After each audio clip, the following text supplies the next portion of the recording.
Hello, students. Welcome to the first chapter of Indian polity for UPSC preparation, which is historical background. This chapter is not only for the foundation of your UPSC syllabus, but also a great opportunity to understand how and why our constitution came into existence.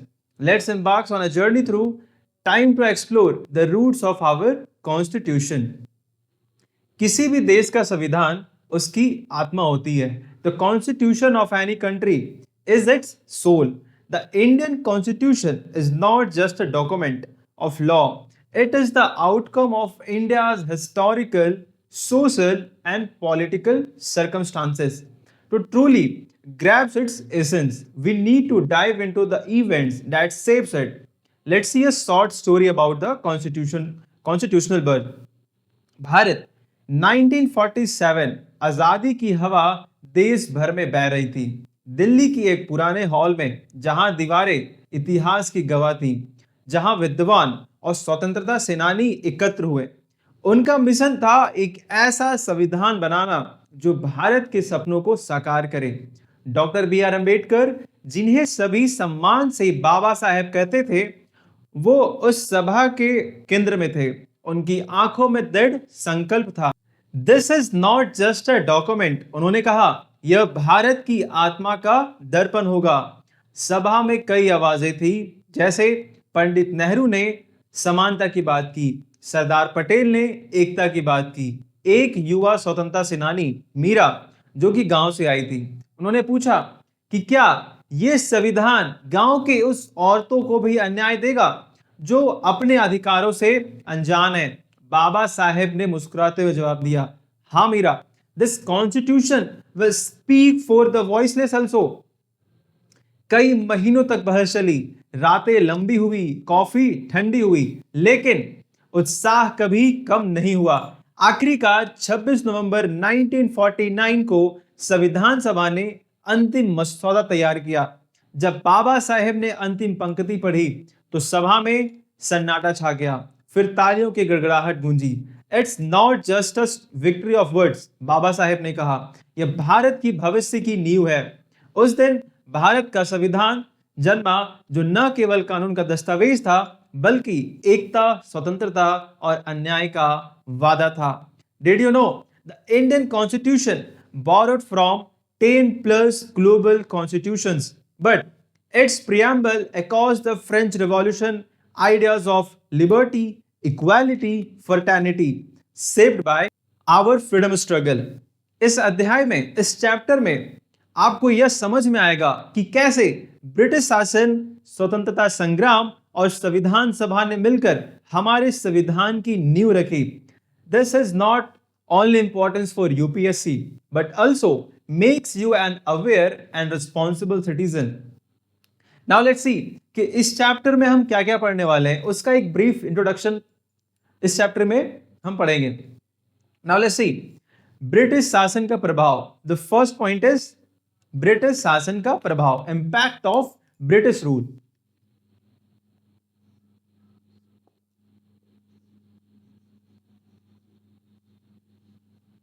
Impact of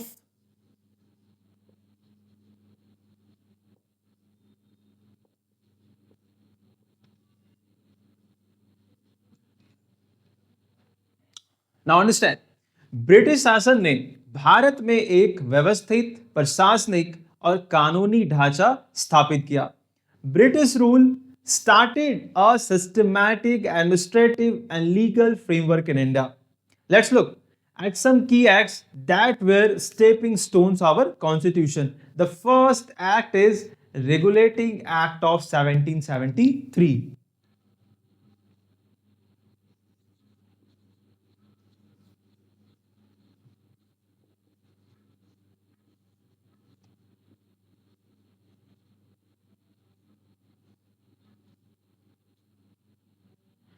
Okay, now understand.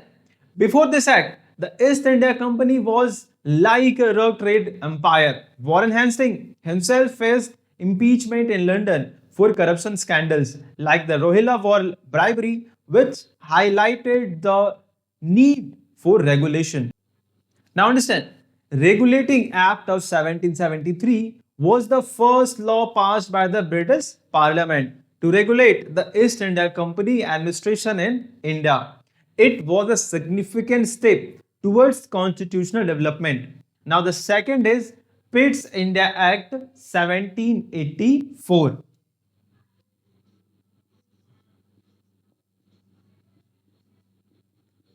Pitt's India Act 1784. Now understand, इसमें क्या था? Pitt's India act 1784 British सरकार द्वारा पारित एक महत्वपूर्ण कानून था जिसने ईस्ट इंडिया कंपनी के भारतीय प्रशासन पर ब्रिटिश राज का नियंत्रण बढ़ाया. The Pitt's India act of 1784 was a significant law passed by the British government, which increased the British Crown control over the East India Company administration in India. It was a step towards constitutional reforms and administration accountability. Now, the third is Charter Act of 1793 to 1833.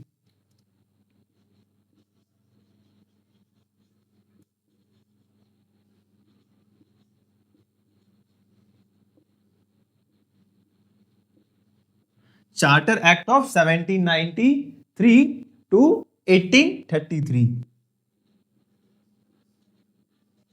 Now understand. इसमें क्या था? This act further strengthened the administration also. Okay. Now the fourth is. Now understand. Now the fourth is Government of India Act 1858.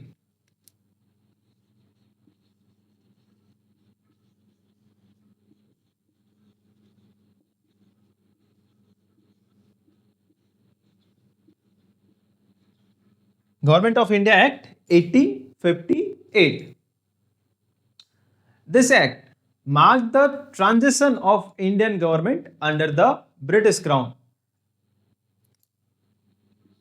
Now the fifth is Government of India Act of 1919 and 1935.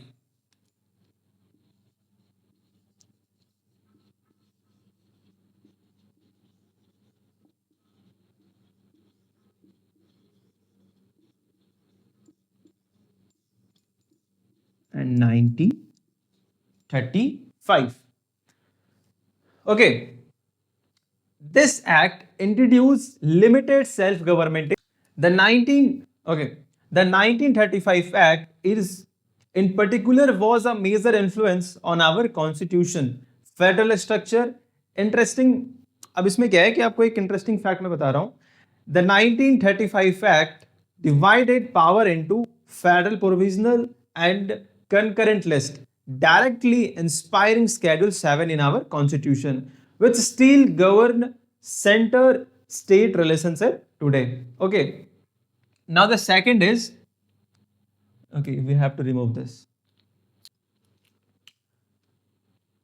Okay. Now the second is freedom struggle and constitutional demands. Okay. Freedom struggle and constitutional demands. The freedom struggle awakened the spirit of self-governance among Indians. Indian leaders did not just fight for freedom, they also envisioned a constitution for a free India. Now, in second point, इसमें क्या है? The first point, Nehru Report 1928.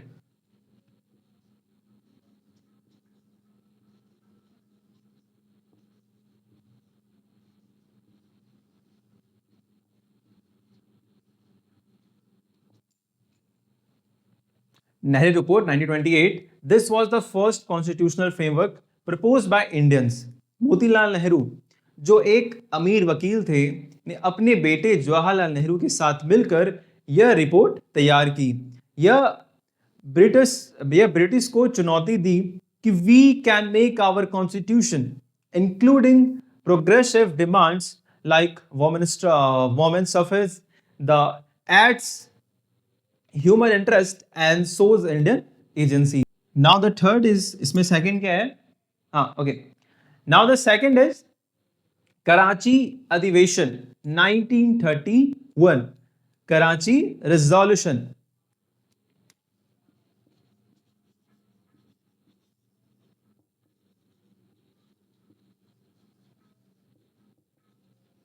Karachi Resolution. Now understand. इसमें मौलिक अधिकारों और सामाजिक आर्थिक सुधारों की मांग की गई. It demanded fundamental rights and socio-economic reforms. This effort shows the Indians were ready to govern themselves with a constitutional rooted in justice and equality. Now, इसमें एक इंटरेस्टिंग फैक्ट बता रहा हूं आपको. The Karachi Resolution influenced our directive principles, demanding land reforms and workers' right. ये याद रखिएगा, land reforms and worker rights.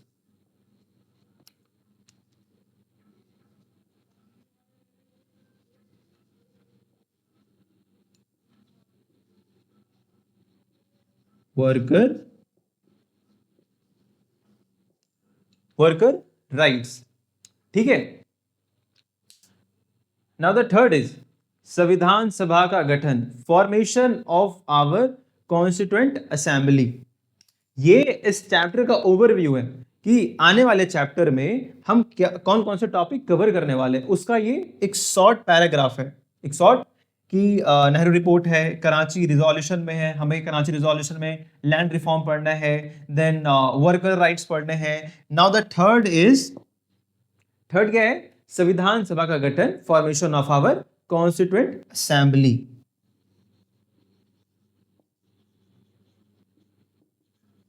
Formation of our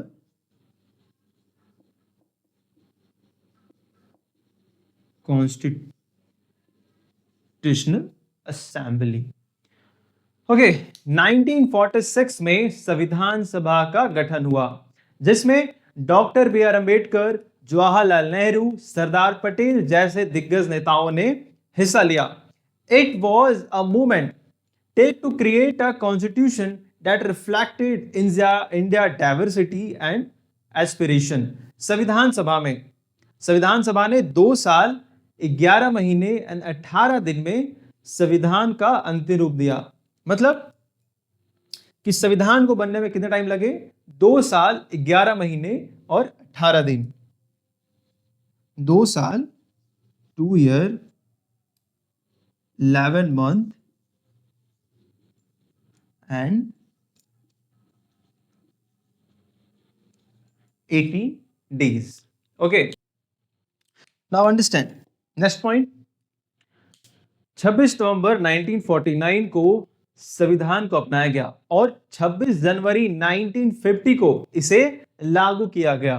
The Constitution was adopted on November 26, 1949 and came into effect on January 26, 1950. Understood? Doctor B R Ambedkar, जो खुद दलित समुदाय से थे, ने कहा था कि संविधान कितना अच्छा है यह बात पर निर्भर करता है कि इसे चलाने वाले कितने अच्छे हैं. However good a constitution may be, it depends on those who work on it. अब ये चैप्टर, अंडरस्टूड, ये चैप्टर यूपीएससी के लिए रेलेवेंस कैसे है, इसमें से क्वेश्चन पूछे जाते हैं या नहीं पूछे जाते हैं. Now understand, many questions in the UPSC prelims and mains also are asked from this chapter. For example, like regulating act और गवर्नमेंट ऑफ इंडिया एक्ट 1935 के बीच अंतर, difference between the regulating act and the government of India act of 1935. Question like a structure and functioning of the Constituent Assembly and key features of the Nehru Report. These are the question. ये आपके prelims में भी और mains में भी दोनों में पूछे जाते हैं. This chapter also helps you to understand the philosophy behind key constitutional provisions like federalism, fundamental rights, and directive principles. Now, I have a question for you. Let's have a quick question. What do you think was the biggest challenge faced by the Constituent Assembly? Like unity, India's diversity, है ना? Uniting India's diversity. Next, addressing socio-economic inequalities or creating a new framework free from British influence. Okay. आपको ये question घर पे करने हैं, okay, और इसके आंसर आपको कमेंट बॉक्स में लिखने हैं। Understand, this chapter tells the story of India constitutional development from the British law to the freedom struggle and the constituent assembly, every step shaped by the constitution which cherish today. British कानून से लेकर स्वतंत्रता संग्राम और संविधान सभा तक हर कदम ने उस संविधान को आकार दिया जिसे हम आज गर्व से अपनाते हैं। So stay prepared and keep your notes ready. तो आपको अपने पास ये इंडियन पॉलिटी की किताब रखनी है, लक्ष्मीकांत की बुक होती है। इसमें सबसे पहला चैप्टर है हमारा, जो भी हम पढ़ रहे थे, हिस्टोरिकल बैकग्राउंड। अब हिस्टोरिकल बैकग्राउंड में क्या है? The company rule 1773 to 1858। अब इसको हम पार्ट बाय पार्ट करके पढ़ेंगे। हमारा सबसे पहले आता है the company rule 1773 to 1858।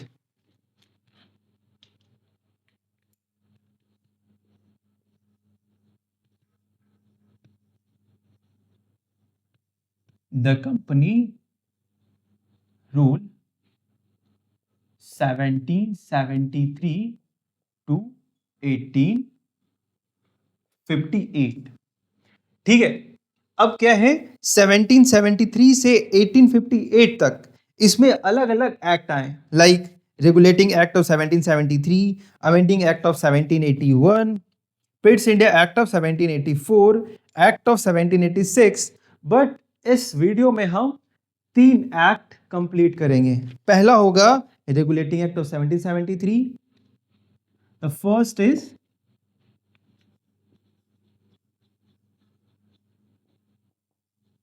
Regulating act of 1773। इसको हम ब्रीफली समझेंगे। ओके, इसके ऑब्जेक्टिव्स क्या थे, इसके conclusion, everything we will understand everything. Now start from regulating act of 1773. It was a significant legislation passed by the British Parliament to regulate and reform the administration of East India Company in India. It was the first organized step towards British governments in India. This act aimed to reform the company commercial and administrative functions and increase oversight by the British government objectives. Now the understand objectives कि इस act के objectives क्या थे। Okay, first क्या था? Company के प्रशासन में सुधार, reforms in company administration, reform in company administration. Okay, East India Company के भ्रष्टाचार और कुप्रबंधन को नियंत्रित करना। Okay, to control corruption and mismanagement in East India Company. Now the second is British शासन की निगरानी, ब्रिटिश गवर्नमेंट ओवरसाइट।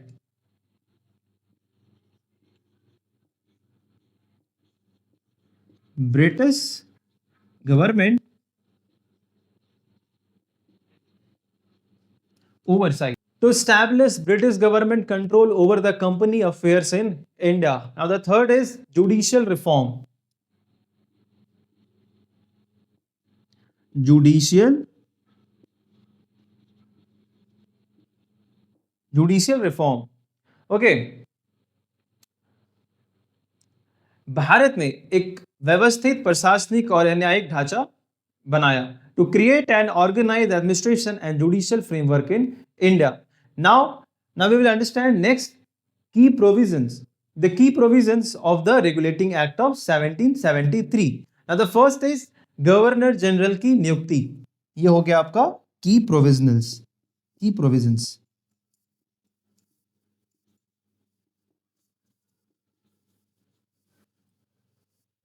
प्रोविजंस में क्या है? फर्स्ट, गवर्नर जनरल की नियुक्ति, appointment of governor general. Okay, Bengal के गवर्नर जनरल को दर्जा दिया गया।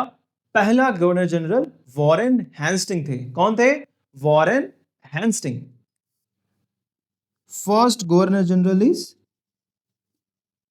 Warren Hastings. पहला गवर्नर जनरल कौन थे? वॉरेन हेस्टिंग थे. The governor of Bengal was elevated to the positions of Governor General. Warren Hastings was the first Governor General. समझ में आ गया? Now the Governor General को बॉम्बे और मद्रास प्रेसिडेंसी पर सीमित नियंत्रण दिया गया. The Governor General was given limited control over the Bombay and Madras presidency. Now the second is establishment of council. A council of our member was established to assist the Governor General. ठीक है, अब इसमें क्या है? इसमें था decisions was made by the majority vote, but the Governor General had veto power in special circumstances. Now the third point is regulating Act of 1773 का third point. Okay, Supreme Court, establishment of Supreme Court.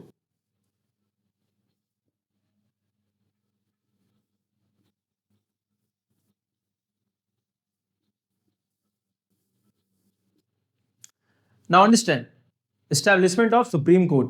1774 में कोलकाता में supreme court की स्थापना की गई, जिसका पहला मुख्य न्यायालय एलिजा इम्पे था. Okay, the supreme court was established in Kolkata in 1774 with Sir Alice Impey as the first Chief Justice.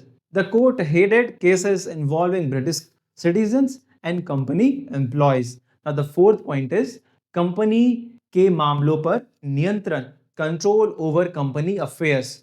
Fourth का first point, the company court of director was required to submit annual report to the British government. Okay, अब fourth का है company, control over company के fourth का second point, the British government gain the right to intervene in the company administration.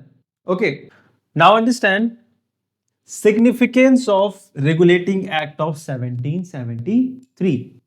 First क्या है? The first regulating step, यह भारत में British शासन का पहला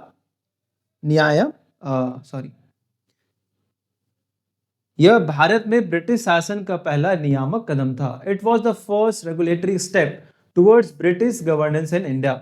okay, now the second is centralize administration. Governor general और काउंसिल्स के माध्यम से प्रशासन को केंद्रित करने का प्रयास किया गया. It attempted to centralize administration through the governor general and the council. Now the third is judicial reform.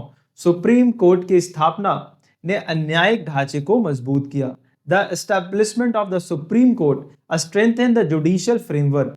Now we will come to the shortcomings, मतलब रेगुलेटिंग एक्ट ऑफ 1773 की कुछ खामियां थी, कुछ कमियां भी थे उसमें. Now we will understand. अस्पष्ट प्रावधान, वीक प्रोविजन.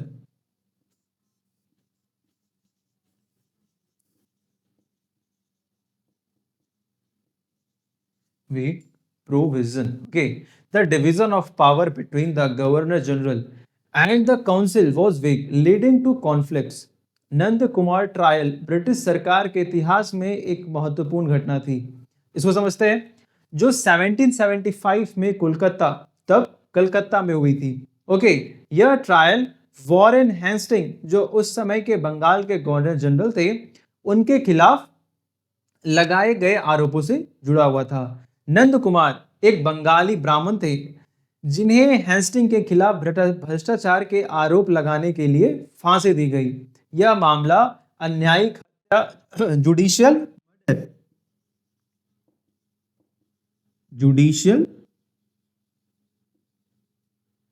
जुडिशियल मर्डर के रूप में जाना जाता है. नंद कुमार ने 1773 में वॉरेन हेस्टिंग पर रिश्वतखोर और भ्रष्टाचार के आरोप लगाए. वे एक प्रभावशाली स्थानीय जमींदार थे और हेस्टिंग के खिलाफ गवाही देने वाले थे. ओके, हेस्टिंग ने नंद कुमार के खिलाफ एक पुराना फौर्जरी का मामला चालू करवाया. 1775 में नंद कुमार पर जालसाजी के आरोप लगाए गए. ब्रिटिश कानून के तहत ईस्ट इंडिया कंपनी ने सुप्रीम कोर्ट में ट्रायल किया. मुख्य न्यायाधीश सर एलियट इम्पे ने हेस्टिंग के समर्थन में फैसला सुनाया.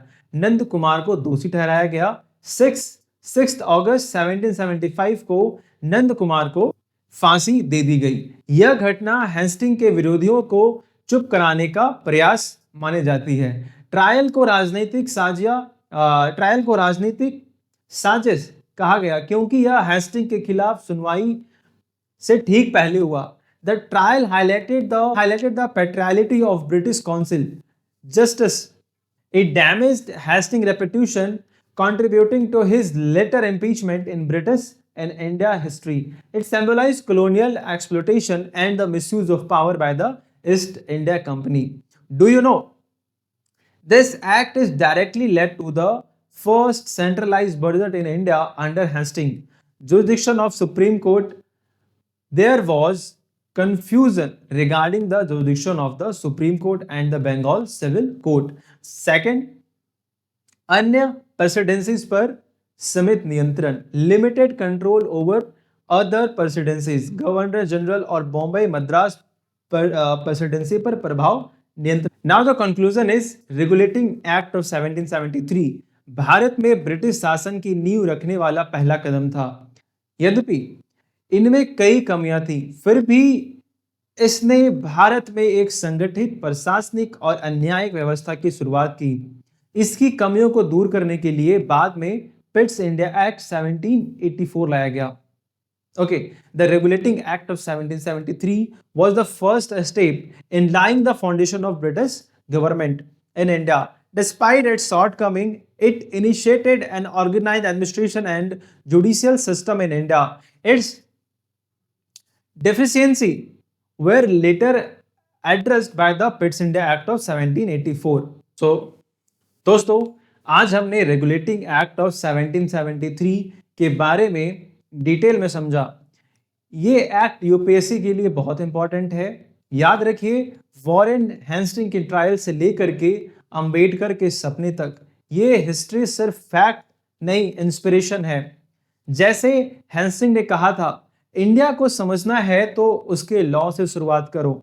तो अब टाइम है प्रैक्टिस का। वीडियो के डिस्क्रिप्शन में मैंने इन एक्ट्स के नोट्स का पीडीएफ लिंक दिया हुआ है, डाउनलोड कीजिए और रिवाइज कीजिए। एक सैंपल यूपीएससी क्वेश्चन भी दिया है, like compare the administration reform of the regulating act and Pitt's India act. इसका आंसर कमेंट सेक्शन में लिखकर शेयर कर सकते हैं। अगर यह वीडियो पसंद आया तो लाइक कीजिए, चैनल को सब्सक्राइब करिए एंड बेल आइकन को दबाना बिल्कुल ना भूलें, ताकि आपको हर नया वीडियो टाइम पे मिल सके। अगले वीडियो में हम चार्टर एक्ट ऑफ 1773 पर बात करेंगे। मिस मत कीजिएगा। कोई डाउट हो तो कमेंट सेक्शन में आप पूछ सकते हैं, मैं जल्दी रिप्लाई करूंगा। Thank you friends and see you in the next video. All the best for your UPSC journey.